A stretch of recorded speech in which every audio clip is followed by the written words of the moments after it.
Shtëpia ishte e qetë, por zemra e vajzës dukej edhe më e heshtur. Ajo ka nevojë për kohë, thoshin ekspertët, ndërsa prindërit humbisnin në raportet dhe premtimet. Ishte vetëm kur një zonjë e thjesht ofroi një zog prej letre që tingulli i parë doli nga gryka e fëmijës. Dhe në atë gjest, të vogël dhe të madh, lindi fillimi i një zëri që bota gati e kishte harruar. Nëse kjo histori ju interesoj, mos harroni të abonoheni në kanalin ton dhe na tregoni nga cili qytet po na ndiqni. Tani, le të vazhdojmë. Tirana zgjoi atë mëngjes shtatori me ritmin e saj të etshëm të përhershëm, por brenda njërës prej vilave më madhështore në kodrat e liçenit, koha dukej se kishte ndalur prej gati 2 vitesh. Sofia ishte 5 vjeç dhe jetonte e rrethuar nga gjithçka që paraja mund të blinte, një dhomë gjumi sa një apartament i tërë, lodra të importuara që mbërrinin në kuti të vulosura si të ishin vepra arti. Një staf njerëzish të përkushtuar ekskluzivisht për mirëqenien e saj. Por asgjë nga këto nuk kishte rëndësi, sepse Sofia nuk fliste. Nuk nxirrte tinguj, nuk përgjigjej kur e thërrisnin në emër, nuk çante e as nuk qeshte. Ishte sikur vajza të kishte vendosur të mbyllej brenda vetes dhe ta kishte hedhur Chelsea në një vend ku askush nuk mund ta arrinte. Eduardi, i ati, ishte nga ata burra që të gjithë e njihnin me emër. Pronar i një rjeti kompanish që shtrieshin nga ndërtimi deri te teknologjia, ai kishte famën se i shndërronte idetë në pasuri me një lehtësi që kufizohej me të mbinatyrshmen. Në zyrë, mjaftonte prania e tij që drejtorët me përvojë të ndiheshin nervoz. Në mbledhje, fjala e tij ishte ligj. Por brenda asaj shtëpie të stërmadhe, përballë së bijës që e injoronte sikur të ishte i padukshëm, Eduardi ndihej plotësisht i pafuqishëm. Ai provonte gjithçka, i ofronte lodra të reja çdo ditë, i premtonte udhëtime kudo në botë, ulej pranë saj në kopsht duke u përpjekur të niste biseda që vdisnin në ajër. Asgjë. Sofia vazhdonte në botën e saj të heshtur dhe çdo ditë që kalonte ishte si një humbje e re për një njeri të mësuar vetëm me fitore. Patricia, e ama, kishte një rutinë që ishte bërë po aq e parashikueshme sa edhe e dhimbshme. Ajo zgjoi herët, kontrollonte nëse Sofia ishte mirë, përgatiste mëngjesin që vajza mezi e prekte dhe pastaj zhytej në koleksionin e saj privat të shpresave të dështuara, një dosje e trashë plot me raporte mjekësore, analiza. Vlerësime nga specialistë të shtrenjtë që vinin nga qytete të tjera apo edhe nga vende të tjera. Neurolog të njohur, logoped me savë mbresëlënëse, psikiatër fëmijësh që kërkonin shuma absurde për orë, të gjithë kishin kaluar në përjetën e Sofjes. Dhe të gjithë, pa përjashtim, largoheshin me të njëjtën shprehje habie. Analizat nuk tregonin kur asgjë të gabuar. Dëgjimi ishte perfekt. Zhvillimi kognitiv brenda normave. Nuk kishte asnjë traumë fizike të identifikueshme, asnjë dëmtim cerebral, asnjë shpjegim të qartë mjekësor për atë heshtje që shtrihej si një hije mbi të gjithë familjen. Vaktet në shtëpi ishin veçanërisht të vështira. Tavolina e ngrënies zinte reja 12 persona, por aty uleshin vetëm 3, Eduardi, Patricia dhe Sofia. Vajza qëndronte në cep, duke luajtur me ushimin me pirun, duke parë pjatën sikur të shite diçka që askush tjetër nuk e shite dot. Prindërit përpiqeshin të ruanin një farë normaliteti, duke folur për ditën, duke bërë komente për ushimin, por zërat e tyre tingëllonin fals edhe për veten e tyre. Ishte si të përpiqeshe të shtireshe se gjithçka ishte në rregull ndërkohë që shtëpia merrte flak përreth. Dhe më e keqja ishte heshtja e Sofjes, e cila rëndonte më shumë se çdo britm. Në kopsht, ku kishte një këndlojrash privat me të gjitha pajisjet që një fëmijë mund të dëshironte, Sofia kalonte orë të tëra ulur në bar. Ajo nuk luante. Vetëm vëzhgonte gjethet që lëviznin me erën, ose ndiqte me sy fluturimin e zogjve. Patricia ndonjëherë qëndronte në dritaren e dhomës duke vëzhguar të bien dhe ndjente zemrën t'i thyej pak më shumë çdo minutë. Sepse ajo nuk ishte qetësia e një fëmije të kënaqur. Ishte apatia e dikujt që kishte hequr dorë nga përpjekja për të komunikuar me botën. Ishte një të martë me shi kur doktor Henrik Tahiri mbërriti në shtëpi. Ai ishte tipi i mjekut që të frymëzonte besim vetëm duke e parë, flokë të thinjur të krejur në mënyrë perfekte, syze diskrete, gjeste të matura dhe një zë të thellë që e bënte çdo fjalë të dukej e rëndësishme. Fama e tij e paraprinte. Thoshin se kishte zgjidhur raste që mjek të tjerë i konsideronin të pamundura. Eduardi dhe Patricia e pritën me një përzierje shprese dhe skepticizmi. Kishin dëgjuar premtime edhe më parë. Kishin besuar në mrekulli që nuk u realizuan kurrë. Doktor Henriku kaloi 3 orë me Sofjen. Ai rishikoi të gjitha analizat e mëparshme, i kërkoi vajzës të bënte disa lëvizje, testoi reflekset e saj, verifikoi aftësinë e saj dëgjimore me pajisje që i kishte sjell vetë. Sofia bashkëpunoi në mënyrë mekanike, duke bërë atë që i kërkohej pa shfaqur asnjë emocion. Ishte sikur po përmbushte një protokoll të mërzitshëm, por të nevojshëm. Kur mbaroi, mjeku kërkoi të fliste me prindërit veçmas. Në bibliotek, i rrethuar nga libra që askush nuk i lexonte më, doktor Henriku hoqi syzet dhe i pastroi lentet me kujdes para se të fliste. Eduardi dhe Patricia ishin ulur në divan, trupat të tensionuar, duart të ndërthurura, të përgatitur për një tjetër diagnozë të komplikuar ose një tjetër sër analizash të shtrenjta. Por ajo që tha mjeku ishte edhe më tronditse. Fizikisht, Sofia ishte perfekte. Çdo organ funksiononte siç duhej. Dëgjimi i saj ishte edhe më i mirë se mesatarja. Nuk kishte asnjë problem neurologjik të dallueshëm. Ajo nuk ishte autike, nuk kishte asnjë çrregullim zhvillimi të identifikueshëm sipas standardeve tradicionale mjekësore. Heshtja e saj nuk vinte nga një paftësi fizike për të folur. Ajo vinte nga një vend shumë më i thellë dhe, ironikisht, shumë më i vështirë për të arritur, vinte nga emocioni. Kishte diçka që e mbante Sofien të bllokuar nga brenda, një nyjë emocionale që ajo nuk mund ta zgjidhte vetë. Dhe, sipas doktor Henrikut, nuk ishte çështje të bëje më shumë analiza apo të provoje ilaçe të reja. Ishte çështje të kuptoje se çfarë po ndjente ajo fëmijë dhe pse kishte zgjedhur heshtjen si mënyrën e saj të vetme për të ekzistuar. Ai tha se kishte parë raste të ngjashme disa herë në karrierën e tij dhe se pothuajse gjithmonë zgjidhja nuk vinte nga protokollet e rrepta mjekësore, por nga një qasje më njerëzore, më e ndjeshme, më e lidhur me botën reale të fëmijës. Atëherë ai përmendi doktoresh Helena Memën.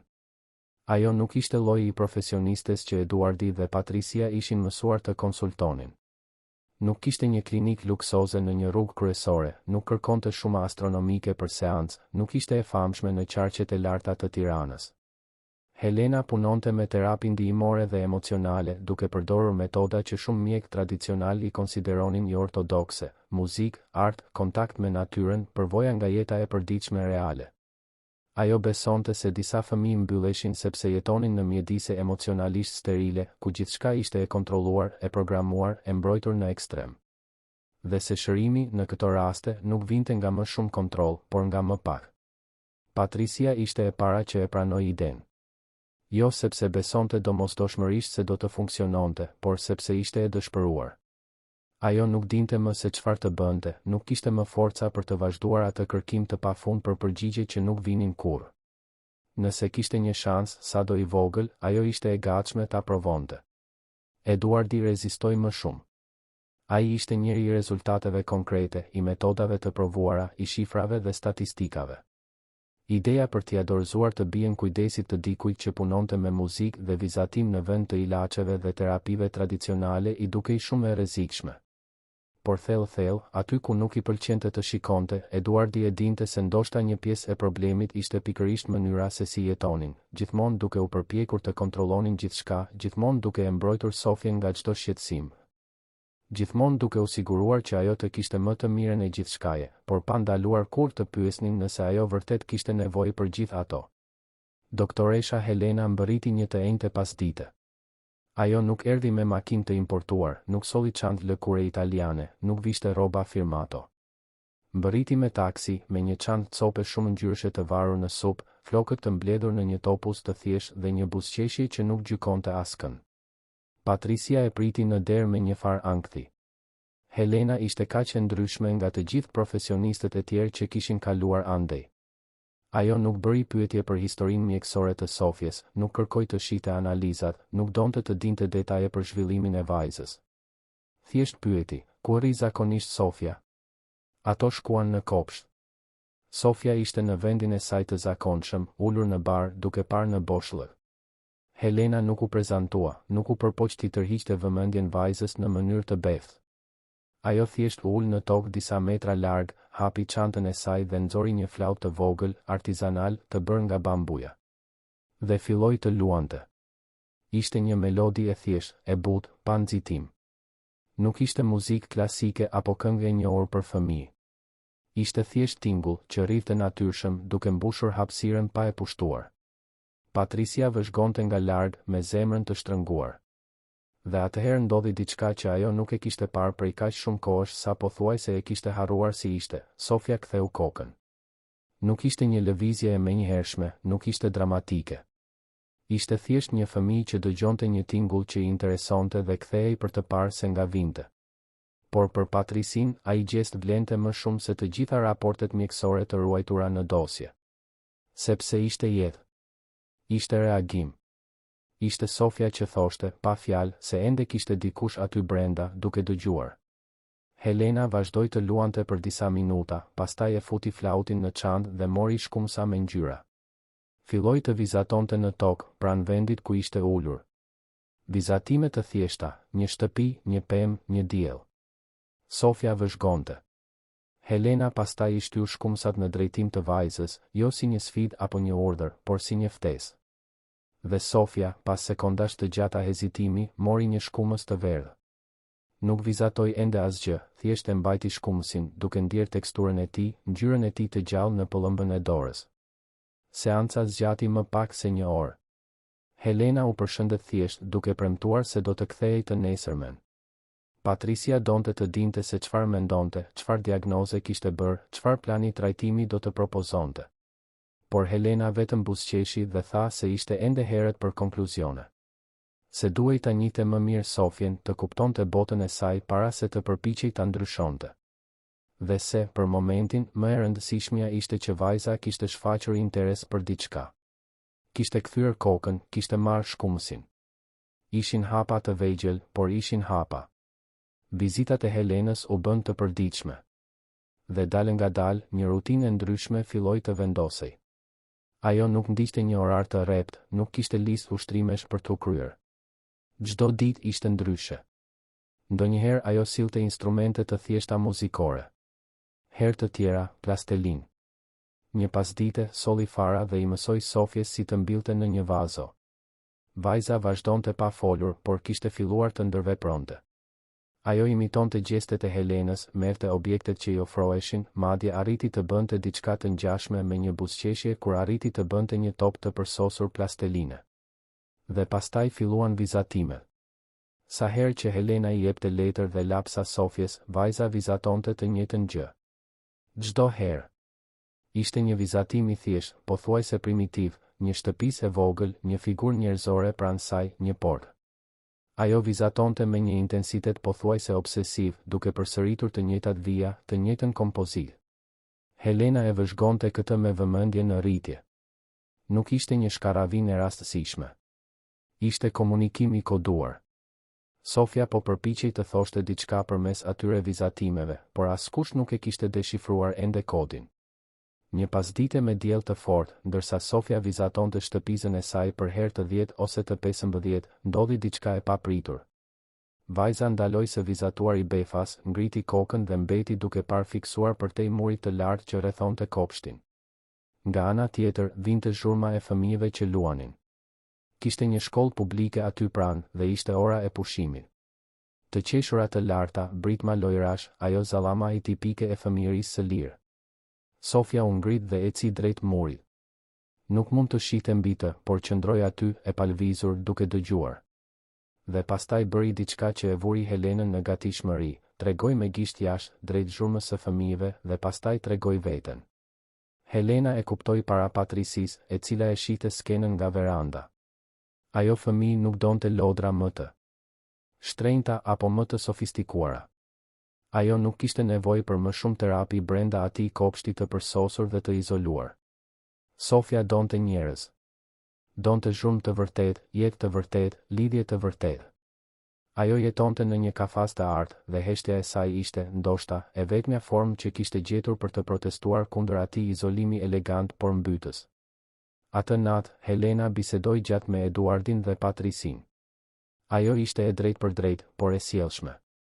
Tha se Sofia nuk do të përmirësohej për sa kohë që vazhdonte të jetonte në atë botë artificiale, ku gjithçka ishte e kontrolluar dhe e parashikueshme. Se vajza duhej të përjetonte jetën reale me të gjitha të papriturat, zhurmat dhe papërsosmëritë e saj. Duhej të ishte pranë fëmijëve të tjerë, njerëzve të zakonshëm, situatave që nuk ishin të programuara dhe të mbikëqyrura 24 orë në ditë. Helena sugjeroi diçka që për atë çift tingëlloi pothuajse si herezi, ta çonin Sofjen në një park publik në fundjavë. Pa roje sigurie, pa shofer që priste në makinën e importuar, pa krijuar një flusk mbrojtëse rreth saj. Thjesht të shkonin, si çdo familje normale, dhe ta linin vajzën të përjetonte botën. Eduardi dhe Patricia kaluan natën pa gjumë duke diskutuar. Ai mendonte se ishte shumë e rrezikshme, e papërgjegjshme ta ekspozonte të bien në atë mënyrë. Po sikur të ndodhte diçka. Po sikur Sofja të frikësoi edhe më shumë dhe të përkeqësoi. Patricia kishte të njëjtat frikëra, por kishte edhe një siguri në rritje, kështu siç ishte nuk mund të vazhdonte. Ata kishin provuar gjithçka brenda kufive ku ndiheshin rehat, dhe asgjë nuk kishte funksionuar. Ndoshta ishte koha të rrezikonin të dilnin nga zona e rehatisë. Ndoshta ishte koha të besonin se dashuria që ndjenin për të bien ishte mjaft e fortë për ta mbrojtur edhe jashtë asaj kupole qelçi që kishin ndërtuar rreth saj. Të shtunën pasuese, ata shkuan. Eduardi i dha makinës vet, diçka që nuk e kishte bërë prej vitesh. Patricia u ul në sediljen e pasme me Sofjen, duke i mbajtur dorën e vogël fort, sikur kjo mund ta mbante të sigurt. Shkuan në parkun e madh të liçenit në mes të mëngjesit, kur ishte tashmë plot me njerëz.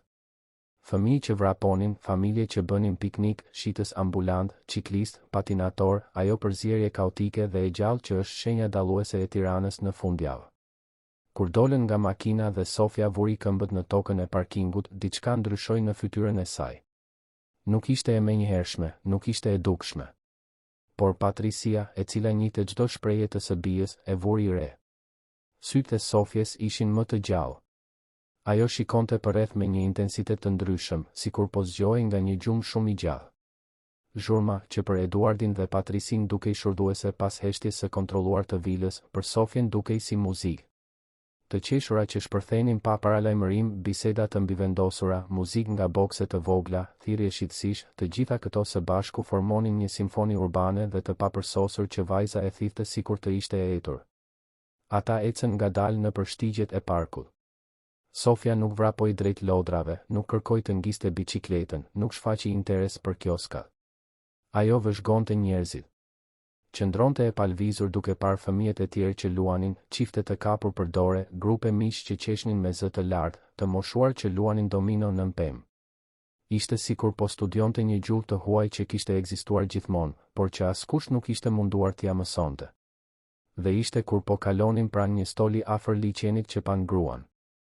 Ajo shtynte një karrocë të vjetër, si ato të supermarketeve, por plot me materiale të riciklueshme, shishe plastike, kanaçe alumini, karton të shtypur. Kishte veshur rroba të thjeshta, të arnuara në disa vende, por të pastra. Kishte flokë të bardhë të mbledhur në një topuz të ulët, lëkurë të shenjuar nga dielli dhe koha, duar të kallojzuara nga puna e rëndë. Dhe këndonte. Ulët, pothuajse për vete, një melodi që Patricia nuk e njohu, por që kishte diçka ngushëlluese, familjare në kuptimin më të thellë të fjalës. Sofja ndaloi së ecuri. Mbeti duke parë atë grua me një intensitet që e frikësoi Patricin. Dhe atëherë, për herë të parë në gati 2 vjet, për herë të parë që kur ishte zhytur në atë heshtje të pashpjegueshme, Sofja bëri një hap vullnetar në drejtim të një personi tjetër. Lëshoi dorën e së ëmës dhe eci ngadalë drejt zonjës me karrocë. Eduardi bëri të lëvizte për ta ndaluar, për të penguar të bien t'i afrohej një të panjohure, por Patricia i preku krahun duke i kërkuar heshtje. Ajo nuk e dinte pse, por ishte e sigurt se duhej ta linin të ndodhte. Zonja e vuri re praninë e Sofjes dhe ndaloi së shtyri karrocën. Ajo u kthye dhe e pa vajzën me ata sy që kishin parë shumë nga jeta, por që ende ruanin butësi. Nuk tha asgjë menjëherë, nuk bëri pyetje. Thjesht buzëqeshi, një buzëqeshje e sinqertë dhe e thjeshtë. Dhe atëherë, pa kërkuar leje por edhe pa qenë ndërhyrëse, zonja u përkul, duke u ulur në nivelin e Sofjes dhe nxori diçka nga një qese që mbante në karrocë. Ishte një origami, një zog i bërë nga letër e ricikluar, i ngjyrosur me lapustil. Palosjet ishin perfekte, të kujdesshme. Duke i qartë se ai zog ishte bërë me kohë dhe dashuri, jo me nxitim. Zonja ia zgjati origamin Sofjes. Vajza e pa zogun e letrës sikur të shihte gjën më të çmuar në botë. Ajo, që kishte një dhomë plot me lodra të importuara që kushtonin pasuri, që merrte dhurata të shtrenjta çdo ditë dhe i injoronte plotësisht, zgjati dorën duke u dridhur nga emocioni për të marrë atë zog prej letre të vjetër. Dhe kur gishtat e saj prekën origamin, diçka u thye brenda saj. Ose ndoshta diçka u rregullua. Ishte e pamundur të thuhej. Por Sofia e përqafoi atë zog kundër gjoksit dhe e pa zonjën me një shprehje që Patricia nuk e kishte parë kurrë në fytyrën e së bijës. Ishte mirënjohje e pastër, ishte lidhje, ishte njohje se më në fund, pas kaq shumë kohësh, dikush kishte kuptuar saktësisht se çfarë i duhej. Zonja buzëqeshi përsëri, në atë mënyrë që vetëm ata që kanë jetuar shumë dhe kanë mësuar të gjejnë bukurinë në gjërat e vogla dinë të buzëqeshin. Ajo i preku lehtë majën e kokës Sofjes, një gjest i shpejtë dhe delikat, pothuajse një bekim. Pastaj mori karrocën dhe filloi të largohej, duke kënduar të njëjtën melodi si më parë. Dhe pikërisht atëherë ndodhi diçka që askush nuk e priste. Sofia, e cila prej gati 2 vitesh nuk reagonte pothuajse ndaj asgjëje, ra në panik. Nuk ishte një inat fëmije të llastuar që nuk merr atë që do ishte. Dëshpërim i vërtet, i thellë, i dikujt që sapo ka gjetur diçka thelbësore dhe është gati ta humbas. Ajo vrapoi pas zonjës, ju kap pas mëngës së bluzës së saj të vjetër dhe refuzoi ta lëshonte. Zogu i letrës ra në tokë. Sofjes nuk i bëri përshtypje. Ajo përqafoi këmbën e gruas me forcë, sikur të mbahej pas një dërrase në mes të një mbytjeje anijeje. Dhe atëherë, për herë të parë në kaq shumë muaj heshtjeje absolute, Sofia nxori një tingull. Nuk ishte fjalë. Ishte një rënkim i mbret, i dëshpëruar, që doli nga thellësia e fytit të saj duke mbartur gjithë ankthin e grumbulluar të 2 viteve. Ishte tingulli i dikujt që më në fund kishte gjetur një derë daljeje, por kishte frikë se ajo do të mbyllej para se të arrinte të kalonte. Patricia vrapoi drejt tyre, me zemrën që i rrite fort. Eduardi mbeti i paralizuar disa metra më larg, pa ditur se çfarë të bënte. Zonja ndaloi, la karrocën mënjan dhe u përkul përsëri. Ajo nuk u përpoq të shpëtonte nga Sofia, nuk shfaqi padurim apo bezdi. Thjesht i përkëdheli flokët vajzës dhe tha me një zë që ishte qetësi e pastër, qetësohu, vogëlushe, qetësohu. Unë nuk do të zhdukem. Të premtoj se nuk do të zhdukem. Patricia kishte syt plot me lodh. Ajo filloi të kërkonte falje, duke thënë se e bia nuk sillej zakonisht kështu, se po kalonte një moment të vështirë, se nuk donin ta bezdisnin. Por zonja ngriti një dorë, duke i ndërprer justifikime. Ajo e pa Patricin në sy dhe tha diçka që tingëlloi si e vërteta absolute. Kjo vajzë nuk po më bezdis. Kjo vajzë po më thërret. Dhe kur një fëmijë thërret, ne i përgjigjemi. Sofia u qetësua pak, por nuk e lëshoi zonjën. Qëndroi aty, e ngjitur pas saj, sikur të kishte frikë se mjaftonte një sekond shpërqendrimi që ajo grua të zhdukej si tym. Zonja u prezantua atëherë. Tha se quhej Drita, se jetonte aty afër, se punonte duke mbledhur materiale të riciklueshme dhe se e njihte atë park si pëllëmbën e dorës. Fliste me një thjeshtësi që çarmatoste çdo barrierë sociale. Ajo nuk dukej e friksuar nga rrobat e shtrenjta të Patricis, nga ora e Eduardit, nga aura e pasurisë që mbarte ajo familje. I trajtonte të gjithë si të barabartë, sepse thellë për të gjithë ishin. Eduardi më në fund u afrua. Ai u përpoq të shpjegonte për heshtjen e Sofjes, për trajtimet, për mënyrën se si ai reagimi së bijës ishte i jashtëzakonshëm. Teto Drita dëgjoi gjithçka me vëmendje, por kur ai mbaroi, ajo tha diçka që e befasoi çiftin. Ndonjëherë fëmijët dinë gjëra që ne nuk i dim. Ata ndjejnë gjëra që ne nuk mund t'i shohim. Dhe kur një fëmijë zgjedh dik kështu nga hiçi, është sepse ka njohur diçka. Ndoshta ajo ka njohur tek unë atë që po kërkonte. Ata biseduan edhe disa minuta aty, në këmbë në mes të parkut, me Sofjen që refuzonte kategorikisht të largohej nga Teto Drita. Zonja tregoi se vinte në park çdo ditë, se ajo ishte rruga e saj e punës, se i njihte pothuajse të gjithë aty. Tha se mund të ktheheshin kur të donin, se ajo ishte gjithmonë aty pranë. Dhe kur më në fund duhej të largohej vërtet, sepse kishte një takim për të dorëzuar materialet që kishte mbledhur, ajo u përkul edhe një herë, e pa Sofjen në sy dhe tha, nesër kthehem prapë. Në të njëjtën orë, në të njëjtin vend. Të pres këtu, mund të vish. Dhe bëri diçka të bukur, mori zogun e letrës që kishte rënë në tokë, ja pastroi dhe unë dhe ja vendosi me kujdes në dorë Sofjes. Që ta ruash deri nesër. Ai do të kujtoj se unë do të kthehem. Sofia e mbajti zogun si kur të mbante një thesar. Dhe kur Teto drita më në fund u largua me karrocën e saj, vajza nuk ra përsëri në dëshpërim. Ajo qëndroi e palvizur duke parë zonjën të largohej duke shtrënguar origamin kundër gjoksit. Dhe atëherë, me një gjest që e ndaloi kohën për Eduardin dhe Patricin, Sofia ngriti dorën dhe e përshëndeti. Ishte një përshëndetje e vogël, e turpshme, por ishte aty. Ishte komunikim. Ishte lidhje. Ishte jeta që po kthehej. Gjatë rrugës për në shtëpi, Sofia nuk e lëshoi zogun as një sekondë. Në makinë, ajo e shikonte nga të gjitha anët, kalonte gishtat mbi palosjet e letrës, e afronte pranë fytyrës sikur të mund të ndjente erën e personit që e kishte bërë. Patricia dhe Eduardi shkëmbenin shikime përmes pasqyrës, të dy duke menduar të njëjtën gjë, por pa guximin ta thoshin me zë të lartë, në pak orë. Një zonjë e panjohur që shtynte një karrocë riciklimi kishte arritur diçka që specialistët më të mirë të vendit nuk e kishin arritur në gati 2 vjet. E kishte bërë Sofjen të reagonte. E kishte bërë Sofjen të ndjente. E kishte bërë Sofjen të donte të komunikonte. Atë natë, Sofia nuk shkoi direkt në dhomë pas darkës siç e kishte zakon. Ajo mori letër dhe lapsa me ngjyra dhe u ul në tavolinën e sallonit. Dhe vizatoi. Por nuk vizatoi shtëpizën e zakonshme. Vizatoi një grua me flokë të bardhë pranë një karroce. Vizatoi veten, të vogël, pranë gruas. Dhe vizatoi një zemër të madhe mes të dyjave. Patricia e vëzhgoi atë vizatim dhe ndjeu diçka të këputej brenda gjoksit. Ishte dhimbje dhe lehtësim në të njëjtën kohë. Dhimbje sepse kuptoi se ndoshta kishte kaluar 2 vjet duke u përpjekur të jepte të bijes gjithçka, përveç asaj që i duhej vërtet. Dhe lehtësim sepse tani, më në fund, kishte një pistë se si të arrinte tek Sofia. Eduardi i telefonoi doktoresh Helenës atë natë, i tregoi gjithçka që kishte ndodhur. Helena dëgjoi në heshtje dhe në fund tha vetëm, e dija.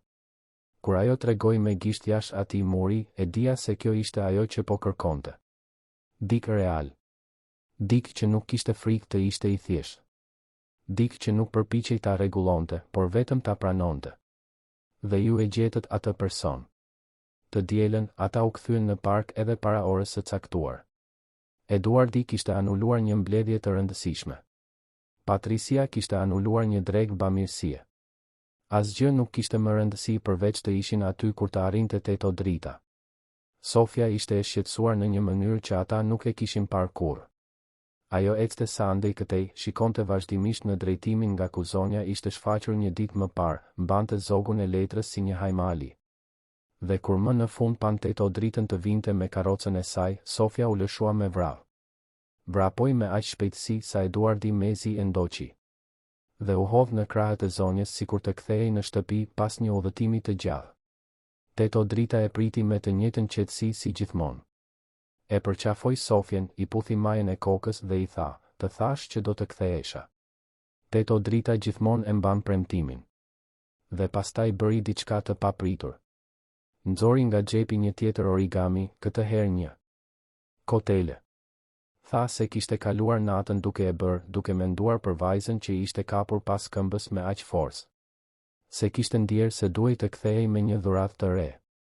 Sofia mori kotelen dhe e pa Teto dritën me sytë që i shkëlqenin.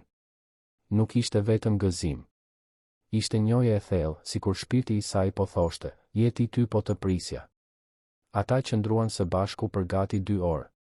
Teto drita nuk nxitonte për të punuar atë ditë. Ishte e diel, dhe ajo tha se e diela ishte ditë pushimi dhe për të qenë me ata që do ajo i tregoi histori Sofjes, histori të thjeshta për kafshët e parkut, për pemët, për njerëzit që njihte. Fliste me gjeste teatrale, duke ndryshuar zërin për çdo personazh, duke e bërë Sofjen të reagonte në mënyra që as Eduardi as Patricia nuk e imagjinonin të mundur. Vajza buzëqeshte. Vërtet buzëqeshte. Dhe në një moment, kur Teto drita imitoi tingullin e një zogu, Sofia u përpoq ta imitonte gjithashtu. Tingulli që doli ishte i papërsosur, i çuditshëm, por ishte aty. Ishte përpjekje për komunikim vokal. Ishte një mrekulli e maskuar si lojë. Kur erdhi koha që Teto drita të largohej përsëri, ajo i shpjegoi Sofjes se duhej të kthehej në shtëpi, se jetonte larg dhe duhej të ecte shumë. Sofia u mërzit dukshëm, por nuk ra në panik si një ditë më parë. Diçka tek ajo tashmë po kuptonte se Teto Drita nuk do të zhdukej përgjithmonë, se ekzistonte një ritëm, një rutinë, një angazhim i nënkuptuar mes tyre. Por edhe kështu, kur zonja filloi të largohej, Sofia vrapoi pas saj edhe një herë dhe, duke i mbajtur dorën e kallojzuar, u përpoq të thoshte diçka. Buzët lëvizën, fyti u sforcua, por fjalët ende nuk dolën. Teto Drita u përkul, siç bënte gjithmonë, u ul tamam në nivelin e syve të Sofjes dhe tha me gjithë durimin e botës, nuk ka nevojë të nxitosh, zemër. Fjalët vijnë kur janë gati. Dhe ndërsa ato nuk vijnë, unë kuptoj gjithçka që po më thua pa folur. Syri yt fledh. Buzëqeshja jote fledh. Përqafimi yt fledh. Ti tashmë po bisedon me mua, vetëm në një mënyrë tjetër. Dhe i puthi ballin Sofjes para se të largohej. Patricia ishte e shkatëruar emocionalisht. Ajo kuptoi në atë moment se kishte kaluar 2 vjet duke menduar se Sofia kishte nevojë për specialist, për trajtime të shtrenjta, për metoda shkencore. Dhe ndoshta ajo që e bija kishte nevojë ishte dikush si Teto Drita, e cila nuk kishte diplom të varur në mur, por kishte diçka shumë më të vlefshme, kishte kohë. Kishte durim dhe kishte atë aftësi të rrallë për të parë një fëmijë dhe për të parë një person të plot, jo një problem për t'u zgjidhur. Kur arritën në shtëpi, Patricia shkoi direkt në dhomë, u mbyll aty dhe qau. Qau gjithçka që kishte mbajtur për 2 vjet.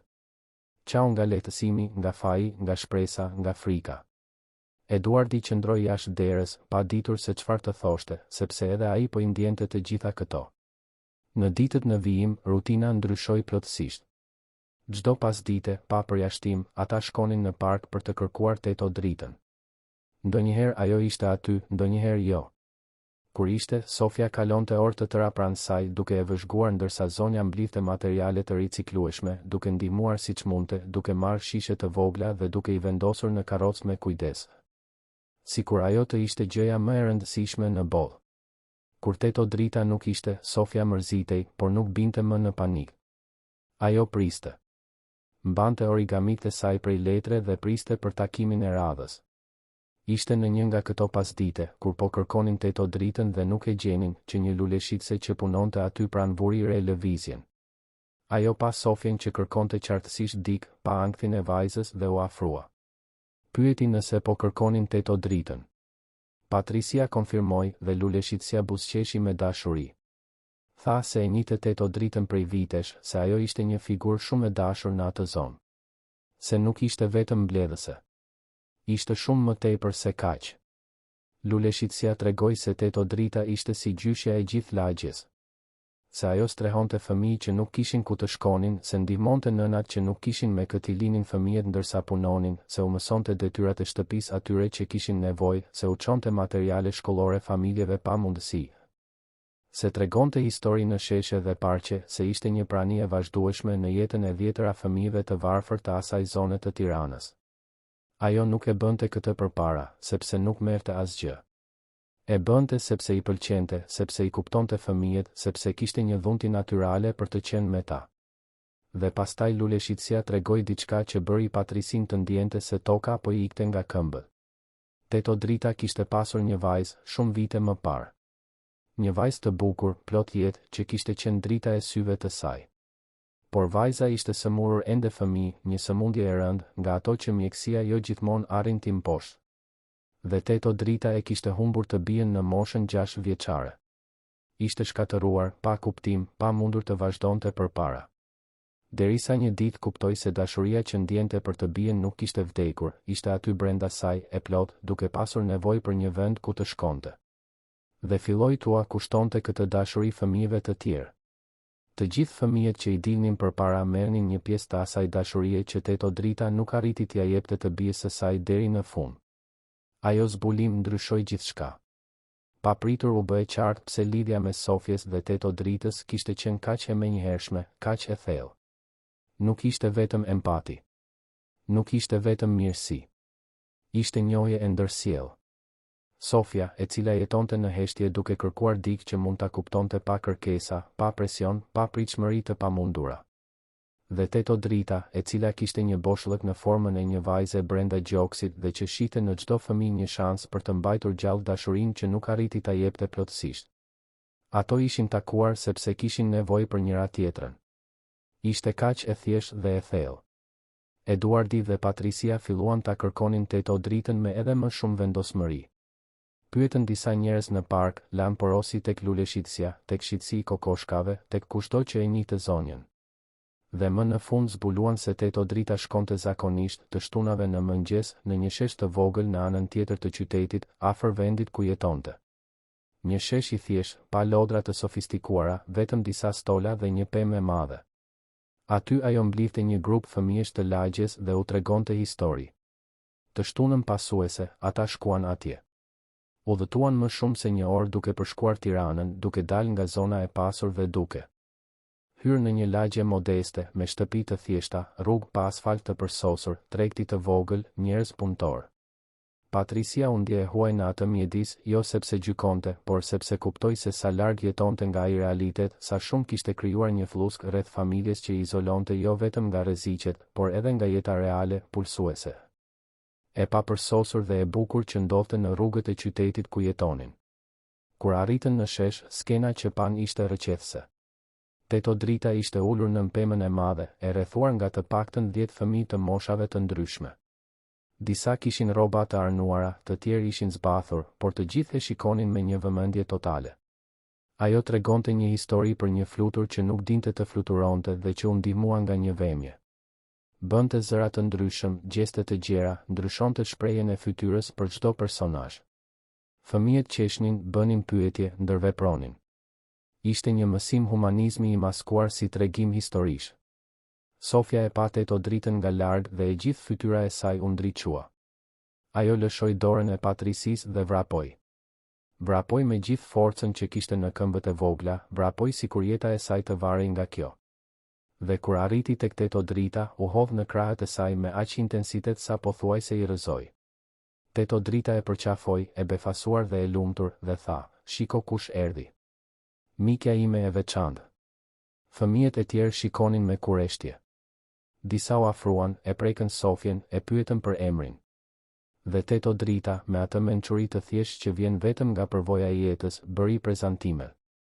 Tha se Sofia po mësonte të fliste, se ajo fliste në një mënyrë tjetër për momentin, por se ishte shumë e zgjuar dhe shumë e dashur. Po të ishit në vendin e prindërve të Sofjes, a do t'i kishit besuar një personi kaq të thjeshtë dhe të panjohur për të ndihmuar vajzën tuaj, apo do të kishit preferuar të vazhdonit vetëm me specialistët? Na tregoni në komente. Dhe ishte aty, e rrethuar nga fëmijë zbathur në një shesh pa lodra të shtrenjta, e përqafuar nga një zonjë që mbante erë sapun dhe diell, që Sofia më në fund tha fjalën e saj të parë të qartë në gati 2 vjet. Ajo e pa Teto dritën, i mbajti fytyrën me të dyja duart e vogla dhe tha, me një qartësi që e ndaloi kohën, "Gjyshe." Nuk ishte nga të rrezë. Nuk ishte gabim. Sofia e dinte saktësisht se çfarë po thoshte. Ajo nuk po e quante Teto dritën gjyshe sepse i ngatëronte gjërat. Po e quante sepse e njihte. Sepse e ndjente. Sepse ajo fjalë mbarte gjithçka që donte të shprehte, besim, dashuri, përkatësi. Teto drita mbeti e palvizur për një sekondë. Sytë e saj u mbushën me lodh. Dhe pastaj e përqafoi Sofjen me forcë dhe i përshpëriti në vesh, "Gjyshja është këtu, zemra ime. Gjyshja është këtu dhe nuk shkon askund." Patricia dhe Eduardi e pan këtë nga larg, pa mundur të lëviznin. Eduardi ndjeu diçka të çuditshme në gjoks, një përzierje gëzimi dhe dhimbjeje. Gëzim sepse e bija kishte folur, sepse ishte kthyer. Dhimbje sepse kuptoi se fjala e saj e parë, pas kaq shumë kohësh, nuk ishte mami apo babi. Ishte gjyshe. Për një grua që e njihte prej pak kohësh, por që në një farë mënyre kishte arritur të hynte në zemrën e saj në një mënyrë që ata nuk kishin arritur në 5 vjet jetë. Kjo dhembte. Por edhe mësoi. Një nga fëmijët e grupit, një vajzë rreth 7 vjeç me bish dhe një buzëqeshje shumë të madhe për fytyrën e vogël, ju afrua Sofjes dhe i ofroi dorën.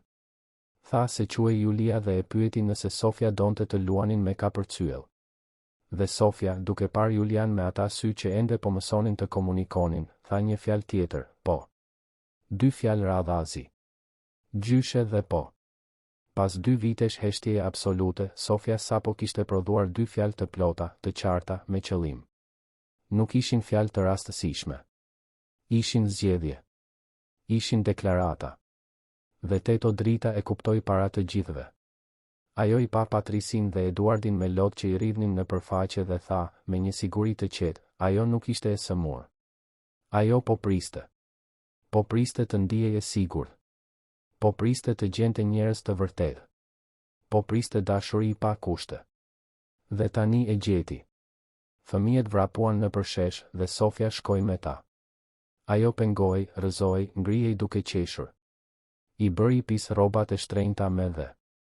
I grisi pak mëngën duke kaluar me vrap pranë një shkureje. Dhe ishte rrezatuese. Ishte hera e parë që Eduardi dhe Patricia e shihnin të bien të luante vërtet. Nuk ishte ajo loja e vetmuar dhe e heshtur në kopshtin e përsosur të vilës. Ishte loja e vërtet, me zhurmë, me të qeshura, me djers, me jetë. Sofia më në fund po ishte fëmijë. Në ditët që pasuan, Sofia foli më shumë. Nuk ishin fjali të gjata apo biseda komplekse, por ishin fjalë reale, me qëllim, të ngarkuara me kuptim. Ajo thoshte po dhe jo kur donte të shprehte pëlqim ose refuzim. Thoshte ujë kur kishte etje. Thoshte gjyshe sa herë që shite teto dritën ose kur i merrte malli për të.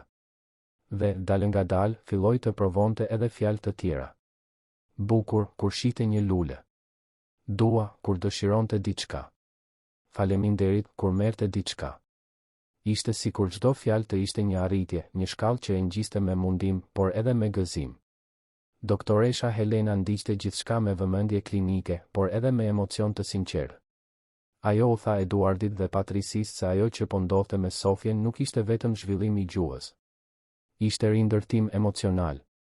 Vajza nuk kishte folur për 2 vjet sepse nuk ndiheje sigurt për t'u shprehur, sepse jetonte në një mjedis ku, pavarësisht gjithë dashurisë së prindërve, mungonte diçka thelbësore, mungonte papërsosmëria, mungonte humanizmi i papërpunuar.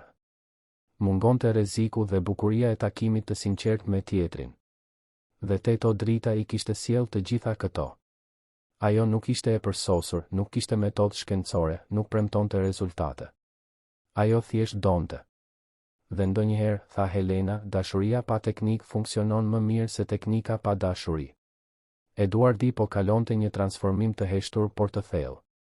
Ai, që kishte ndërtuar një perandori të bazuar në kontroll, efikasitet dhe rezultate të matshme, po mësonte se gjërat më të rëndësishme në jetë nuk ndiqnin tabela apo nuk i bindeshin orareve. Sofia nuk ishte kthyer të fliste sepse ata kishin ndjekur protokollin e duhur. Ajo ishte kthyer të fliste sepse kishte gjetur afeksion të vërtet në një shesh me tokë, në krahët e një zonje që jetonte nga riciklimi. Kjo i tronditi të gjitha siguritë që Eduardi kishte për botën. Dhe ai filloi, për herë të parë pas shumë kohësh, të vinte në dyshim jo vetëm se si po e rriste të bien, por edhe se si po e jetonte jetën e tij. Patricia, nga ana tjetër, ndjente një përzierje mirënjohjeje të pamas dhe faji gërryes. Ajo i ishte mirënjohëse Teto Dritës në një mënyrë që nuk mund ta shprehte me fjalë. Në të njëjtën kohë, ndjej fajtore që ishte dashur kaq shumë kohë për të kuptuar se problemi nuk ishte tek Sofia, por në mënyrën se si jetonte familja. Ajo kaloi net pa gjumë duke rishikuar vitet e fundit, duke kujtuar të gjitha herët që kishte vënë sigurinë mbi lirinë, mbrojtjen mbi përvojën, luksin mbi thjeshtësinë. Dhe kuptoi se kishte ndërtuar një burg të artë jo vetëm për Sofien, por edhe për veten. Të dyja kishin jetuar të mbyllura, secila në mënyrën e saj. Ishte Patricia ajo që sugjeroi ftesën. Ajo i tha Eduardit se do të ishte e rëndësishme që Teto Drita të njihte shtëpinë ku jetonte Sofia, se do të ishte një mënyrë për të afruar 2 botët që vajza tani banonte. Eduardi hezitoi. Jo sepse nuk e donte Teto Dritën atje, por sepse kishte frikë nga reagimi i punonjësve, i fqinjëve, i njerëzve të rrethit të tyre shoqëror. Ai e dinte se shumë njerëz do të gjykonin. Por pas Sofien, e cila në atë moment po vizatonte një tjetër zog letre duke kopjuar origamit e Teto Dritës, dhe kuptoi se të shqetësoheshe për gjykimin e të tjerëve i kishte kushtuar shumë shtrenjtë. I kushtoi 2 vjet të zërit të së bijës. Kështu që ra dakord. Ftesa u bë një të shtunë në sheshin ku Teto Drita mblidhte fëmijët. Patricia ju afrua me kujdes, pothuajse me nderim, dhe i tha se do të donin shumë që ajo të njihte shtëpinë, të drekonte me ta, të kalonte një pasdite ndryshe. Teto Drita u befasua. E pa Patricin me ata sy që kishin parë gjithçka dhe tha, me një sinqeritet çarmatosës, nuk e di nëse do të di të sillem në një shtëpi të pasurish. Jam njeri i thjesht, e mësuar me 2 sheme cimentoje dhe tenxhere në sobë. Nuk dua t'ju turpëroj. Patricia ndjeu zemrën t'i shtrëngoi. I mbajti duart e kallojzuara të Teto Dritës dhe tha diçka që i erdhi nga thellësia e shpirtit: "Ju na mësuat të dëgjojmë vajzën tonë. Na mësuat se thjeshtësia vlen më shumë se luksi.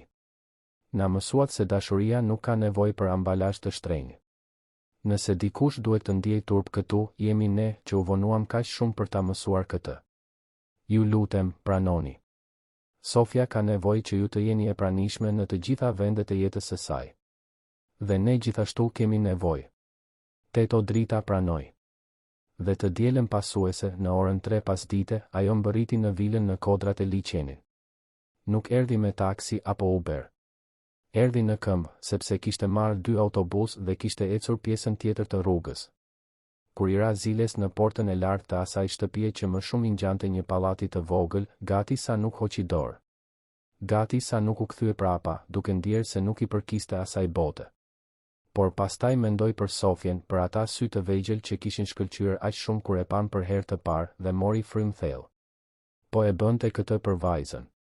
Vetëm për vajzën. Roja i sigurisë te porta e pa nga koka te këmbët me dyshim. Rroba të thjeshta, shapka me gisht, çantë e vjetër. Ai e pyeti me një ton që e bënte të qartë se mendonte se kjo ishte një gabim, nëse ishte e sigurt se ishte aty. Teto Drita tha emrin e familjes me zë të vendosur. Roja kontrolloi listën e vizitorëve të pritur, gjeti emrin e saj me habi të dukshme në fytyrë dhe hapi portën me ngurrim. Teto Drita hyri në atë rrugicë me kaldrëm të rrethuar nga kopshte të përsosura, duke parë gjithçka me një shprehje që përziente admirim dhe trishtim. Admirim për bukurinë. Trishtim duke imagjinuar një fëmijë që rritej në atë hapësirë të madhe dhe bosh nga njerëzit. Sofia e pa Teto Dritën nga dritarja dhe u lëshua me vrap. Vrapoi nëpër shtëpi duke bërtitur: "Gjyshe, gjyshe, gjyshe." Ishte hera e parë që Eduardi dhe Patricia e dëgjonin të bien të bërtiste. Hera e parë që dëgjonin entuziazëm të vërtet në zërin e saj. Sofia hapi derën para se Teto Drita të arrinte tek ajo dhe u hodh në krahët e zonjës me aq forcë sa pothuajse e rrëzoi. Teto Drita e mori në krah, u rrotullua me të, i puthi fytyrën disa herë. Dhe aty, në hyrje të asaj vile që vlente miliona, ajo që kishte vërtet vlerë po ndodhte: dashuri e pastër, pa komplikime, pa qëllime të dyta. Patricia e priti Teto Dritën me një përqafim të sinqertë. Eduardi i shtrëngoi dorën me respekt, pothuajse me mirënjohje solemne. Ata e ftuan të hynte, të njihte shtëpinë. Dhe aty filluan problemet. Guvernantja e shtëpisë, Marta, një grua e moshës së mesme që punonte aty prej 15 vitesh dhe që kishte ide shumë të ngurta për hierarkinë sociale, e pa Teto Dritën me një përzierje shoku dhe mosmiratimi të fshehur keq. Ajo nuk tha asgjë hapur, por shikimi foli vetë. Ishte ai shikim që gjykon, që madh, që i vendos njerëzit në kuti dhe vendos se kush meriton të jetë ku.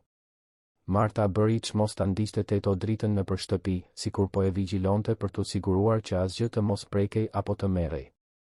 Ajo rregullonte objekte që vizitorja as nuk i ishte afruar, pshertinte me zë të lartë kur Teto Drita admironte ndonjë pjesë dekorimi, bënte komente delikate se si disa ambiente ishin shumë delikate për disa njerëz.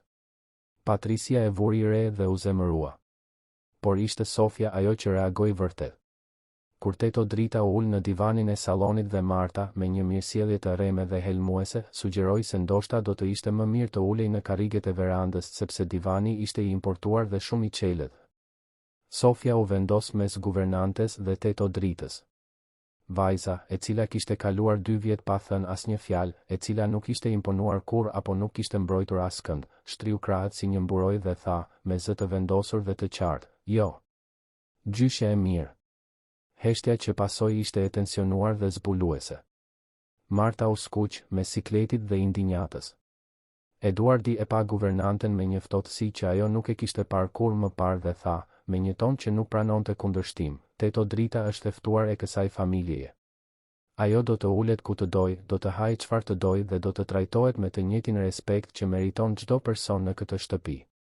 Nëse kjo është problem për dik, ai person mund të largohet."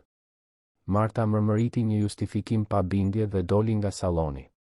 Teto Drita u ndje në siklet nga situata, u përpoq ta zbusë duke thënë se nuk i bëhej vonë, se mund të ulej kudo. Por Patricia e kapi për dore, e çoi te divani dhe i tha: ju do të uleni këtu sepse këtu ulemi me njerëzit që duam. Dhe ne ju duam. Sofia ju do dhe nëse ka dikush që nuk e kupton këtë, problemi nuk është i. Ju ai. Dreka u shërbye në dhomën e ngrënies në atë tavolinë të madhe që zakonisht ishte bosh. Ushqimi ishte i shkëlqyer, i përgatitur nga kuzhinierja e shtëpisë. Por Teto Drita mezi e preku ushqimin. Ajo nuk ishte mësuar me gjithë atë formalitet, me aq shumë takëme, aq shumë pjata, aq shumë gjëra në të njëjtën kohë. Sofia e vuri re se Teto Drita ishte në siklet dhe bëri diçka që u shkryu zemrën të gjithëve, mori pjatën e saj, i vuri pak pilaf dhe gjell dhe ja ofroi me duart e veta, duke i thënë, ha, gjyshe. E shishme. Teto Drita e pa atë gjest të thjesht dhe u emocionua. Nuk ishte për ushqimin. Ishte për t'u parë, për t'u kujdesur, për t'u dashur nga një fëmijë që edhe ajo kishte mësuar ta donte. Pas drekës, Sofia donte t'i tregonte dhomën Teto Dritës. U ngjit shkallëve duke e tërhequr zonjën për dore, e paduruar për të ndarë hapësirën e saj. Kur Teto Drita hyri në atë dhomë që ishte më e madhe se e gjithë shtëpia ku jetonte, mbeti pa fjalë. Lodra të gjitha llojeve, shumë ende në kuti, të pahapura kurrë. Një krevat i madh me baldakin. Raftet plot me libra. Një kompjuter. Një televizor. Gjithçka që paraja mund të blinte. Dhe në mes të gjithë kësaj, në një tavolinë të thjesht pranë dritares, ishin origamit prej letre që Teto Drita i kishte dhënë Sofjes, zogu, koteleja dhe disa të tjera që kishte bërë në takimet pasuese. Ato ishin rreshtuar me kujdes, sikur të ishin gjërat më të çmuara të asaj dhome. Teto Drita ju afrua atyre letrave të vjetra dhe të palosura, i preku me delikatesë dhe pastaj e pa Sofjen dhe e pyeti, nga gjithçka që ke këtu, këto letra të vjetra janë të preferuarat e tua? Sofja tundi kokën me forcë dhe tha, po. Sepse gjyshja i bëri. Sepse kanë dashuri. Dhe pastaj mori kukullën më të shtrenjtë që kishte, një kukull të importuar që kushtonte sa muaj pune të shumë njerëzve, dhe ja ofroi Teto Dritës. Mere, gjyshe. Për ty. Teto Drita refuzoi me ëmbëlsi. Tha se nuk mund ta pranonte, se ishte shumë e shtrenjtë, se Sofja duhej ta ruante për vete. Por vajza këmbënguli duke ia shtyr kukullën në krah zonjës. Dhe Teto Drita, duke parë këmbënguljen e sinqertë të atij fëmije, kuptoi se nuk ishte për objektin. Ishte për gjestin. Sofja po bënte me të njëjtën gjë që ajo kishte bërë me Sofjen, po i ofronte diçka të bërë nga afeksioni, jo nga çmimi. Por edhe kështu, Teto Drita nuk e pranoi kukullën. Në vend të kësaj, ajo u përkul, u ul në nivelin e Sofjes dhe i tha, e di çfarë dua për dhuratë? Një përqafim. Një përqafim shumë të fortë. Sepse përqafimi është dhuratë që nuk mbaron. Mund ta japim dhe ta marrim çdo ditë, dhe ai nuk ikën kurrë. Sofja e përqafoi Teto Dritën me gjithë forcën që kishte. Dhe ishte aty, në atë përqafim në mes të një dhome plot luks, por bosh nga afeksioni i vërtet për kaq shumë kohë, që Sofja i pëshpëriti në vesh zonjës fjalët që ende nuk ja kishte thënë askujt, të dua, gjyshe. Teto Drita mbylli syt, e shtrëngoi atë vajzë kundër gjoksit dhe qau. Qau për të bien që kishte humbur. Qau për Sofjen që kishte gjetur. Qau për bukurinë e çuditshme të jetës, që merr me një dorë dhe jep me tjetrën, kur në mënyrën që presim, por gjithmonë në mënyrën që na duhet. Kur zbritën, Eduardi ishte në sallon me një shprehje të rëndë. Ai thiri Patricinë dhe Teto Dritën për të biseduar. Tha se duhej të kuptonte disa gjëra, se kishte pyetje që nuk i hiqeshin nga mendja. Ai e pyeti Teto Dritën se si dinte kaq shumë për fëmijët, si arrinte të lidhej kaq thellë me ta, nga i vinte gjithë ai durim, ajo mençuri. Dhe Teto Drita, pas një heshtjeje të gjatë, tregoi historinë e saj. Ajo kishte pasur një vajzë të quajtur Luciana. Një vajzë të bukur, të gëzuar, plot jetë. Por Luciana ishte sëmurur rënd në moshën 4 vjeçare. Një sëmundje serioze që kishte kërkuar trajtim të gjatë dhe të dhimbshëm. Teto Drita kishte bërë gjithçka që mundte, kishte shitur gjithçka që kishte punuar në 3 punë në të njëjtën kohë për të paguar ilaçet dhe mjekët. Por nuk mjaftoi. Luciana ishte larguar për në qiell pak para se të mbushte 7 vjeç. Dhe Teto Drita ishte shkatëruar. Ajo ndaloi se ngrëni, ndaloi se daluri nga shtëpia, ndaloi se jetuari vërtet. Qëndroi kështu për gati një vit, vetëm duke marrë frymë sepse trupi merrte frymë vet, por pa asnjë dëshirë për të vazhduar. Derisa një ditë, e ulur në një stol parku pa ndonjë arsye specifike, ajo pa një vajzë të vogël që qante sepse ishte rrëzuar dhe kishte vrarë gjurin. E ëma e vajzës nuk ishte afër. Dhe Teto Drita, me një impuls që i erdhi nga një vend i thellë që as nuk e dinte se ekzistonte ende, u ngrit, shkoi te fëmia, i pastroi plagën, i fryu gjurit duke i thënë se do t'i kalonte dhimbja dhe qëndroi aty derisa vajza ndaloi së qari. Kur e ëma erdhi me vrap, e falenderoi dhe u largua me të bijën. Dhe Teto Drita kuptoi diçka, për herë të parë që kur Luciana ishte larguar, ajo kishte ndier diçka përveç dhimbjes. Kishte ndier një qëllim. Atëherë ajo filloi të kujdesej për fëmijë të tjerë. Jo formalisht, jo si punë. Thjesht si mision personal. Ajo vërente fëmijë që kishin nevojë për vëmendje, për përkëdhelje, për dikë që të ndalonte për t'i dëgjuar. Dhe ndalonte. Bisedonte, luante, mësonte. Dhe sa herë që e bënte këtë, ndjente se dashuria që i kishte dhënë Lucianës nuk kishte vdekur me të. Ishte aty, e gjallë, duke pasur nevojë për një vend ku të shkonte. Kështu Teto Drita e shndërroi dhimbjen e saj në kujdes. E shndërroi humbjen në prani. Dhe kështu ajo mbijetoi. Kështu vazhdoi. Kur Teto Drita mbaroi së treguari, kishte lot në sytë e të gjithëve. Sofia ishte afruar gjatë historisë, ishte përqafuar pas këmbës së zonjës. Dhe kur Teto Drita mbaroi së foluri, Sofia pyeti me atë pafajësi çarmatose që vetëm fëmijët kanë, gjyshja e mërzitur?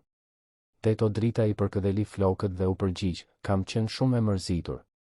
Por tani nuk jam më. Sepse ti u shfaqe në jetën time. Ti dhe kaq shumë fëmijë të tjerë. Ju më mësuat se dashuria nuk vdes. Ajo vetëm ndryshon formë. Atë natë, pasi Teto Drita u largua, Sofia bëri diçka që nuk e kishte bërë kurrë. Ajo shkoi në dhomën e prindërve, hyri pa trokitur, u ngjit në krevatin ku ata ishin shtrirë duke u përpjekur të përpunonin gjithçka që kishte ndodhur atë ditë, dhe u shtri mes të dyve. Dhe pastaj, me një zë të qartë që ende po mësonte ta përdorte, tha, mami, babi, ju dua. Nuk ishte manipulim. Nuk ishte përpjekje për të kompensuar faktin që kishte quajtur Teto Dritën gjyshe e para. Ishte e vërtet e pastër.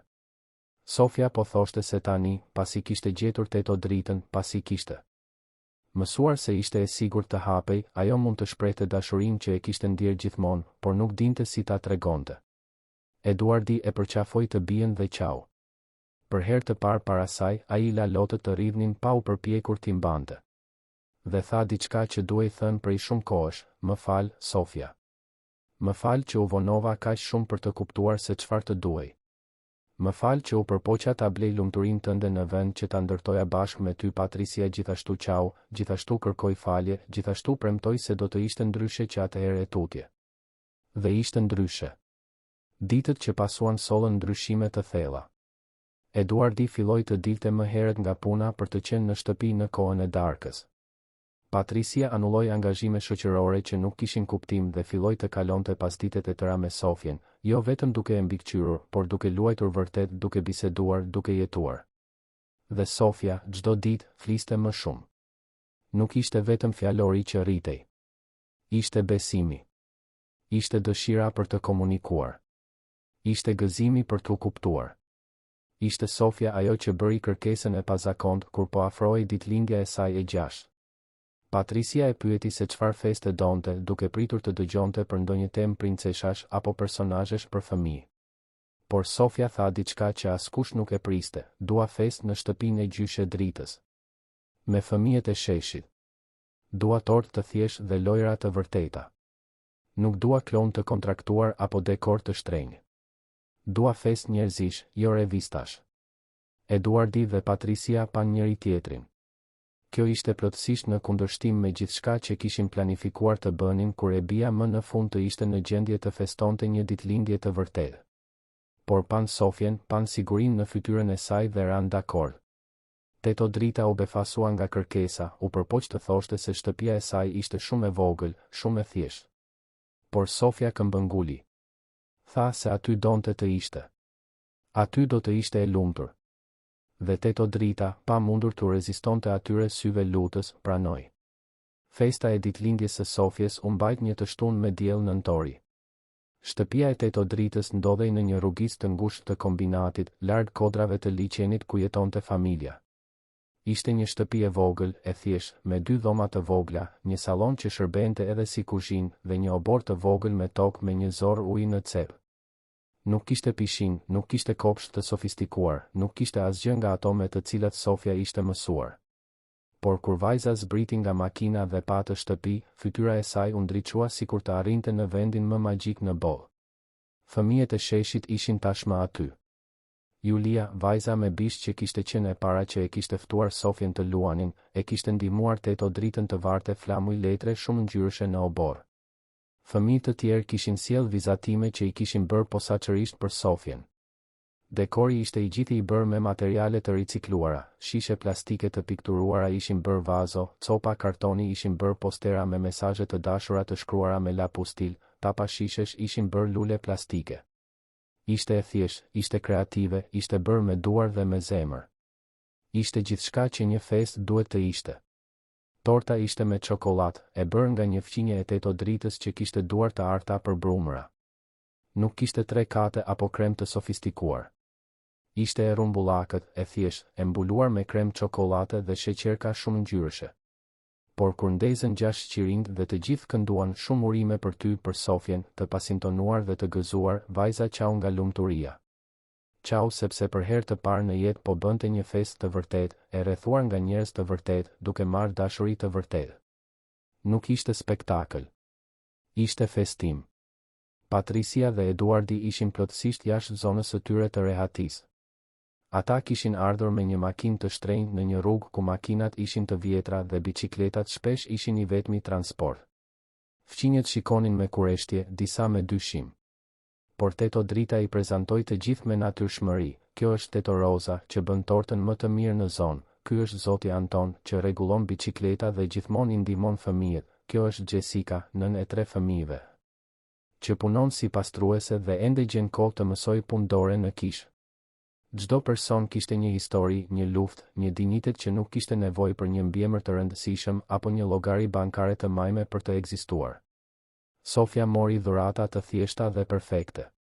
Julia i kishte bërë një byzylyk me ruaza me ngjyrat e preferuara të Sofies. Një djalë tjetër kishte vizatuar një portret të saj dhe të Teto Dritës së bashku. Një nga nënat i kishte qepur një kukull lecke. Ishin dhurata që nuk kushtonin pothuajse asgjë në para, por vlenin gjithçka në afeksion. Dhe Sofia i merrte si thesare, duke falënderuar secilin, duke përqafuar çdo fëmijë, duke i ruajtur të gjitha me kujdes në një qese që Teto Drita ja kishte dhënë. Por momenti më prekës i festës erdhi kur erdhi koha e tortës. Të gjithë të mbledhur në oborin e vogël, të shtrënguar por të lumtur, duke kënduar për Sofien. Dhe kur muzika mbaroi dhe Sofia u fru qirinjve, ajo nuk bëri një dëshirë në heshtje siç është tradita. Ajo tha me zë të lartë, që ta dëgjonin të gjithë, unë urova të mos mbetem kur pa ju. Të kem gjithmonë miq dhe dashuri. Dhe që të gjithë fëmijët të jenë të lumtur siç jam unë tani. Pasi hëngrën tortën dhe luajtën për orë të tëra, Sofia bëri diçka që i la Eduardin dhe Patricin plotësisht pa fjalë. Ajo shkoi te makina, ku kishin lënë një valixhe që Sofia kishte këmbëngulur ta merrte, dhe u kthye duke e zvarritur atë valixhe të rëndë nëpër obor. E hapi para të gjithëve dhe filloi të nxirrte lodra. Ishin lodra të shtrenjta, të importuara, disa ende në kuti. Dhe Sofia filloi t'i shpërndante. Një makinë me telekomand për një djalë që nuk kishte pasur kur një lodër elektronike. Një kukull porcelani për Julian. Një lojë ndërtimi për një djalë tjetër. Një arush pelushi gjigant për një vajzë të vogël që u përqafua me të sikur të kishte gjetur një mik. Patricia u përpoq të ndërhynte, më shumë nga refleksi se sa nga mosmarrëveshja reale. Ajo tha se Sofia nuk duhej t'i jepte të gjitha, se mund të dhuronte disa por të ruante të tjerat. Por Sofia e pa të ëmën me një seriozitet befasues për një fëmijë 6 vjeç dhe tha, unë kam shumë. Ata kanë pak. Unë kam miq tani. Unë kam dashuri. Kjo është më mirë se lodrat. Dhe vazhdoi të shpërndante derisa valixha u zbraz. Nënat e fëmijëve u emocionuan dhe nuk dinin si të reagonin. Përpiqeshin të refuzonin, duke thënë se ishte shumë, se nuk mund të pranonin. por Sofia këmbëngulte duke u vënë lodrat në duar fëmijëve me një vendosmëri të ëmbël por të palëkundur. Dhe teto Drita, duke parë këtë, tha diçka që preku thellë të gjithë, lërini fëmijët të mësojnë të ndajnë. Lërini të mësojnë se lumturia rritet kur ndahet. Sofia po jep një mësim që shumë të rritur ende nuk e kanë mësuar.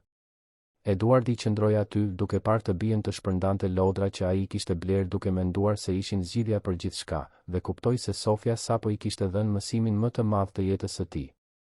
Paraja shërben për të bler gjëra, por vetëm dashuria blen lumturi. Dhe dashuria nuk blihet me para. Dashuria ndërtohet me prani, me kohë, me dëgjim, me dhënie të vërtetë. Ati ju deshën 6 vjet dhe gati të humbiste të bien për ta kuptuar këtë. Atë natë, gjatë rrugës për në shtëpi, Sofia foli pa pushim. Tregoi për çdo lojë, çdo mik, çdo moment të veçantë të festës. Dhe pastaj tha diçka që do të ndryshonte drejtimin e familjes përgjithmonë. Babi, ne kemi shumë para, apo jo? Eduardi konfirmoi, pa kuptuar se ku do të dilte kjo. Sofia vazhdoi, atëherë ne mund të ndihmojmë më shumë njerëz, siç ndihmon gjyshja. Ne mund të bëjmë më shumë fëmijë të lumtur. Sepse paraja vetëm është e trishtuar. Paraja që ndihmon është e lumtur. Eduardi dhe Patricia mbetën në heshtje në makinë, duke përpunuar thellësinë e atyre fjalëve që vinin nga një fëmijë 6 vjeç. Dhe ishte aty, në atë udhëtim një orësh duke përshkuar Tiranën, që Eduardi mori një vendim që do të ndryshonte gjithçka. Ai do të krijonte një projekt social. Jo si fasad apo për të paguar më pak taksa, siç bënin shumë biznesmen, por si një angazhim real. Si një mënyrë për të shndërruar pasurinë në ndikim të vërtetë. Dhe do ta bënte këtë në partneritet me teto Dritën, sepse ajo i kuptonte njerëzit në një mënyrë që asnjë specialist nuk mund ta kuptonte. Muajt në vijim ishin të planifikimit dhe transformimit. Eduardi bisedoi gjatë me teto Dritën, dëgjoi idetë e saj, përvojat e saj, vëzhgimet e saj për atë që fëmijët e lagjes kishin vërtet nevojë. Teto Drita, fillimisht e turpshme dhe duke menduar se nuk kishte asgjë për të kontribuar, filloi të kuptonte se përvoja e saj e rrugës, njohuritë e saj për familjet, ndjeshmëria e saj për të kuptuar nevojat e padukshme, vlenin po aq sa çdo diplomë universitare. Doktoresha Helena u thirr për të strukturuar metodologjitë. Doktor Henriku, mjeku i njohur që kishte qenë i pari që sugjeroi se Sofia kishte nevojë për një qasje të ndryshme, u ofrua të koordinonte vlerësime mjekësore falas. Patricia mori përsipër pjesën administrative, duke zbuluar talente organizative që as nuk e dinte se i kishte. Dhe Sofia, sigurisht, ishte frymëzimi i gjithçkaje. E vogla që kishte jetuar në heshtje dhe tani nuk pushonte më, duke përhapur dashuri kudo që shkonte. Projekti mori emrin Shtëpia Drita, një homazh i qartë për gruan që kishte qenë katalizatori i gjithë atij transformimi. Qëllimi ishte të krijojë një hapësirë ku fëmijët me vështirësi në komunikim, pavarësisht shkakut, të mund të mirëpriteshin pa gjykim. Ku metodat tradicionale dhe alternative të punonin së bashku. Ku arti, muzika, natyra dhe afeksioni të ishin po aq të rëndësishme sa logopedia dhe psikologjia. Dhe kryesisht, ku çdo fëmijë të shihej si një person i plot, jo si një problem për t'u zgjidhur. Por jo gjithçka ishte e lehtë. Rrethi shoqëror i Eduardit dhe Patricis reagoi me dyshim dhe kritikë. Miq që ata i konsideronin të afërt filluan të largoheshin, duke bërë komente dashakeqe se si kishin humbur mendjen, se si po përziheshin me njerëz të papërshtatshëm, se si Sofia po ekspozohej në ambiente të rrezikshme. Një nga shoqet e Patricis arriti të thoshte në një festë se ajo po përdorte të bien për t'u ndier mirë me veten, se e gjithë kjo ishte faji i pasgjidhur i maskuar si bamirësi. Patricia erdhi në shtëpi nga ajo festë duke qarë nga zemërimi dhe zhgënjimi. Por Sofia, e cila kishte dëgjuar bisedën e së ëmës me të atin, u ngjit në prerin e saj dhe tha diçka të thjeshtë dhe të thellë. Mami, njerëzit e këqij thonë gjëra të këqija. Njerëzit e mirë bëjnë gjëra të mira. Ne po bëjmë gjëra të mira. Lëri të flasin. Ato fjalë që vinin nga një vajzë 6 vjeç ishin si një grusht kthjellësie. Patricia kuptoi se kishte kaluar vite duke u shqetësuar për mendimin e njerëzve që, në fund të fundit, nuk kishin rëndësi të vërtetë. Se gjykimi i atyre njerëzve vlente zero krahasuar me transformimin real që po ndodhte në jetën e saj, të së bijës dhe të kaq shumë fëmijëve të tjerë. Shtëpia Drita u inaugurua në një truall që Eduardi bleu në të njëjtën lagje ku jetonte teto Drita. Nuk ishte një ndërtesë madhështore. Ishte një hapësirë e gjerë e ajrosur me salla shumë ngjyrëshe, kopsht të madh, bibliotekë, sallë muzike, atelje arti, kuzhinë komunitare. Muret ishin të dekoruara me vizatimet e vetë fëmijëve. Nuk kishte luks të panevojshëm, por kishte gjithçka që ishte thelbësore: hapësirë, dritë, afeksion dhe profesionistë të përkushtuar. Inaugurimi mblodhi shumë njerëz. Familje të lagjes, profesionistë të shëndetësisë, disa politikan lokal, media. Por momenti më prekës ishte kur Sofia u ngjit në skenën e vogël të improvizuar për të folur. Ajo ishte 6 vjeç e gjysmë, kishte në duar të njëjtin zog letre që Teto Drita ja kishte dhënë atë ditë të parë në park, dhe tha: "Unë isha një vajzë që nuk flisja. Jo sepse nuk mundesha, por sepse kisha frikë. Frikë se nuk do të më kuptonin. Frikë se nuk do të më donin vërtet." Derisa takova gjyshen time të zemrës, Teto Dritën, e cila më mësoi se dashuria nuk ka nevojë për fjalë. Dhe kur e mësova këtë, fjalët erdhën vetë. Kjo shtëpi është që fëmijë të tjerë të mësojnë atë që mësova unë. Që të gjithë meritojnë të dëgjohen. Që të gjithë meritojnë dashuri. Dhe që ndonjëherë duhet të dalim nga burgu i artë për të gjetur thesarin e vërtetë. Publiku mbeti në heshtje absolute. Disa qanin hapur. Dhe kur Sofia mbaroi së foluri dhe Teto Drita u ngjit në skenë për ta përqafuar, duartrokitjet ishin të gjata dhe të sinqerta. Nuk ishin duartrokitje të edukuara të një eventi social. Ishte njohje e sinqertë se ajo që po ndodhte aty ishte transformimi vërtet, jo publicitet. Doktor Henriku, i cili kishte ndjekur gjithë rrugëtimin që nga fillimi, kërkoi të dokumentonte rastin e Sofjes për qëllime akademike. Ai donte që profesionistë të tjerë të mësonin nga ajo. Histori, të kuptonin se jo gjithmonë zgjidhja vjen nga protokollet e rrepta, se ndonjëherë shërimi është në të dukshmen që ne këmbëngulim ta komplikojmë, të jesh i pranishëm, të dëgjosh vërtet, të duash pa kushte.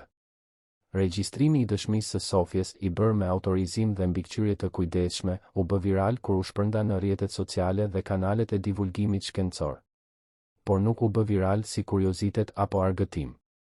U bë viral sepse prekte një plag kolektive, sa fëmijë janë në heshtje emocionale sepse jetojnë në mjedise ku gjithçka është e kontrolluar, e programuar, shumë e përsosur për të qenë reale? Sa familje e ngatërojnë dashurinë me sigurimin material? Sa njerëz janë të bllokuar në kafaze të arta duke pritur që dikush t'u hap derën? Sofia dha intervista, gjithmonë me Teto Dritën pranë, sepse kishte vënë si kusht: "Unë flas vetëm nëse gjyshja ime është me mua." Dhe në intervista, ajo thoshte gjëra që çarmatosnin të rriturit e mësuar të komplikonin gjithçka. Thoshte se ishte kthyer të fliste kur gjeti dikë që nuk nxitonte ta dëgjonte. Se kishte gjetur gëzim kur ndaloi së marri gjëra dhe filloi të merrte prani. Se kishte zbuluar se familja nuk është vetëm kush ka të njëjtin gjak, por kush ka të njëjtën zemër. Teto Drita, e parehatshme me vëmendjen, gjithmonë e devionte meritën. Thoshte se nuk kishte bërë asgjë të veçantë, se thjesht kishte dashur një fëmijë që kishte nevojë të duej. Por Sofia, me atë sinqeritet çarmatosës, këmbëngulte: "Ti më mësove të flas pa presion. Më le të jem vetvetja. Dhe kjo është gjithçka." Zbulimi më tronditës erdhi gjatë një prej këtyre bisedave të regjistruara. Intervistuesi pyeti për vizatimet e përsëritura që Sofia bënte para se të njihte Teto Dritën, atë shtëpisë me figurën pranë dhe portën. Sofia pa vizatimet e vjetra që kishin ruajtur dhe tha diçka që i bëri të gjithë të pranishmit të rëqetheshin: "Ishte gjyshe Drita. E shija në kokën time para se ta njihja. Shija shtëpinë e saj, e shija duke më pritur. Nuk di ta shpjegoj.